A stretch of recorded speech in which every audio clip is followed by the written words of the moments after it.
నా పేరు హరి. నా కొడుకు బర్త్డే ఈరోజు నా కొడుకు బర్త్డే గ్రాండ్గా చేయాలనుకున్నా. జోబీలో చూస్తే చిల్లు గవ్వ కూడా లేదు. ఎలారా బర్త్డే చేసేది అని ఆలోచిస్తూ ఉంటే వెంటనే డెలివరీ బాయ్ ఫోన్ చేసి మీ ఇంటి కేక్ వచ్చింది తీసుకోండి అని చెప్పాడు. కేక్ ఎవరో ఆర్డర్ పెట్టారు అనుకుంటే వెంటనే మా నాన్న ఫోన్ చేసింది.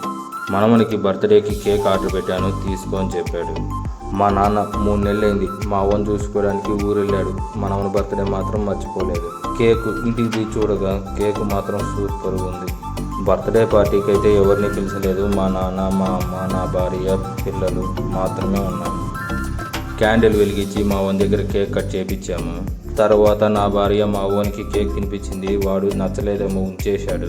వాళ్ళ అమ్మ ఇష్టం లేదని కేక్ ఉంచేశాడని నేను కేక్ తినిపించాను. వాడు నేను కూడా ఇష్టం లేదని కేక్ ఉంచేశాడు. మేము ఇష్టం కాదు కానీ వానికి కేకే ఇష్టం లేదు. కేక్ కట్ చేయగానే మా చుట్టుపక్కల ఇంట్లో వాళ్ళంతా వచ్చారు. అందరికీ కేక్ అయితే పంచేసి బర్త్డే అయితే సింపుల్గా జరిగినా కానీ మా ఫ్యామిలీ మెంబర్స్కి అంతా ఈ బర్త్డే హ్యాపీగా అనిపించింది.